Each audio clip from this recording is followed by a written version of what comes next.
appreciate that dialogue and encourage it. We have, as Mr. Severe has indicated, we have been involved in reviewing critical incidents for the city of Portland, involving its police bureau for the past 8 years. And our most recent report covers shootings that have occurred more recently. And the findings in that report are what I'd like to address. I'm not going to go over all 40 recommendations, but I'm prepared to answer any questions that council might have about any of them. But I am going to be talking a little bit about some of what we find the key recommendations and sort of the common themes that exist in this report and may have been preceded by other observations from earlier reports as well.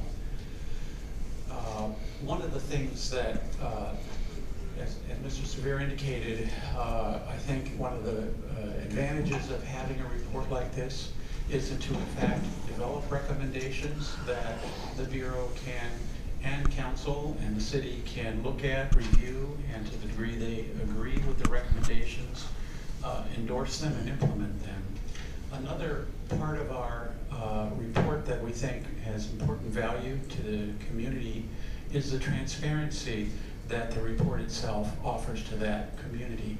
This report talks about very critical and tragic incidents, and there is no other document, in my understanding, in the city that sort of tells the story about each of these incidents in an unvarnished way. Talks about decision-making of officers prior to the incident, evaluates the strength of the investigation that is then conducted, looks at the review of the investigation to see whether or not that was sufficiently robust, and then evaluates any after action coming out of the police bureau to see whether or not that after action addresses the issue in terms of accountability, supervision, equipment, remediation, training, and overall with the idea of better preparing police officers that work for the Portland Police Bureau for the future situation, with the idea that with all of these mechanisms of looking at the incident through all these prisms, that the Bureau will be better prepared and less likely to get involved in a deadly force incident on a forward-going basis. So with that, as I indicated, we intend to highlight 3 or 4 of our recommendations that appear in this report, but not get into all of them. I'm going to turn over at this point the discussion to Mr. Miller. Thank you very much. We've chosen to highlight aspects of our analysis that are not only significant to specific cases that we review in this report, but also reach backwards, sometimes over several years, and come up frequently either because they are tactically foreseeable issues that are major challenges to any police agency, or because they are issues that we have been talking about but remain unresolved. First one we call sergeants going tactical. Simply put, that means a field supervisor, usually a sergeant, becoming personally and often physically involved in the incident rather than maintaining her or his status as a supervisor and perspective of the entire incident and ability to exercise his or her responsibilities as a supervisor as the incident unfolds. It does come up often. We see it at least once or twice in virtually every report we wrote, starting with report number 1 back in 2012. Yes.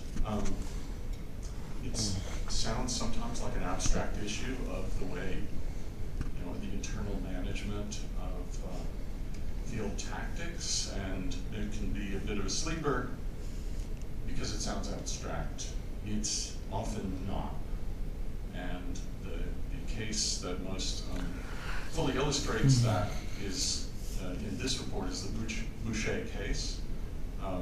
Timothy Boucher was holed up in his residence, shooting off a high-powered rifle many times, and eventually that incident, quite remarkably, was resolved without any serious injury to anyone. But in the meantime, a great deal happened, including the calling in of CERT, your special tactics team, BBB Special Tactics, and a sergeant was leading a group of CERT officers behind, using an armored vehicle as it moved along as a moving shield. And at a certain point, that sergeant decided that he had to rectify something that he on the spot perceived as a vulnerability in their cover. And he did so by exposing himself and made himself to be the first one to shoot directly at the suspect. He was partly overcome by gas, because this prevented him from putting his gas mask on when the order to shoot gas canisters into the residence was given. And because he was overcome, he sort of lost the ability to perform his supervisorial duties, such as checking on his team and making sure they were in the proper situation. And he had to delegate that to the officer that happened to be standing closest to him. I think this shows that these kinds of guidelines have real impact. We recommended that the fact that sergeants should, unless they absolutely have to and there's no available officers to perform the duties, they should not go tactical and remain in their supervisorial capacity, that this should be emphasized and turned into policy. The second thing we recommended was that internal analysis by the Bureau review this issue every time it comes up and follow through on accountability when it's appropriate.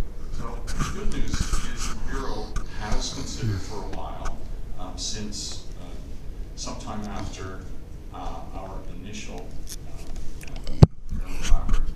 recommendation about the topic in 2013, it has considered field supervision in its internal analysis. And we see that coming up often. The bad news, however, is that the Bureau did not recognize that as an issue in this case, despite what we view as a pretty dramatic example of the problem and a potentially very dangerous one. The better news, however, is that the Bureau is currently drafting a new policy directive to consider supervision and go steps beyond it, to lay a foundation that could serve as a basis for making decisions about the adequacy of the supervision and possibly an accountability piece as appropriate. We will, of course, keep our antenna up and report to this council and to the Bureau if follow-through does not, in fact, appear to be happening as the Bureau has committed. Thank you, Rob. Julie, would you like to comment on about a couple of our recommendations as well? Excuse me. Thank you. Before you move out of this particular case, one of the things that you mentioned in the report was that before all the officers had been interviewed, at the next day's roll call, there was a video that was shown of the incident. And so I'd like you to talk a bit about why that's inappropriate the next day to be showing that video, and then what are you recommending about that? The video that had been taken by air support was shown by way of a training experience at roll call. Removed from the circumstances, we think that's an excellent way to use real-life videos and other ways of expressing events that have happened that everybody can relate to, that take place in territory that Bureau members are familiar with. It can be a very powerful way of training. However, in this context, the Bureau has policies and procedures in place whereby the involved officers are not supposed to discuss the matter with one another until they're interviewed, or see videos until they're interviewed. And inadvertently, we're informed this violation of that, and certainly the spirit of that policy occurred, and it really messed up normal protocol, which is a good one. Our recommendation is don't do that. And that's what we put in our report. Just make sure that everybody understands that even an air surveillance video really shouldn't, it should be seen eventually if it's useful for training purposes, but not the next morning. Right, so I just want to be clear that the public understands. So there were officers who had not been interviewed prior to them seeing it at roll call, right? And you're recommending that if a video is going to be used for a training purpose, it will not be shown to officers who have not been interviewed, who've either been a witness or involved in the shooting itself. That's exactly it, Commissioner Hardison. Okay. Moving on to another couple of recommendations that we make in this report. In 4 of the 9 shootings that we evaluate here, the subjects demonstrated an intent to engage with police officers with the apparent goal of causing the end of their own lives. In our 2016 report, 7 of the 11 cases we reported on there showed a similar sort of pattern. And in those cases, back in the 2016 report, we saw the frequent use of a term that's popular in general lexicon. We saw it used by the police bureau, and that is suicide by cop. Even murder it's not by a phrase cop. that we like because it tends to suggest that the outcome was inevitable, that the police bureau had no way of avoiding that outcome, and we recommended in 2016 that the bureau eliminate the use of that term and eliminate that sort of language. And so we were pleased to see and grateful that the bureau was attentive to that, because in the 4 cases that we evaluated for this report, we did not see that phrase used by the bureau in any of its analyses of those incidents.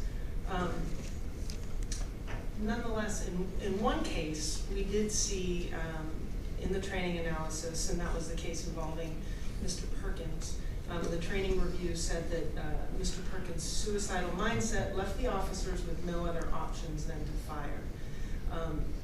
And again, here we have expanded the recommendation that we made back in 2016 to include that sort of fatalistic language, and that we suggest that the Bureau abandon that kind of fatalistic language, because it does suggest that the officers had no other alternatives.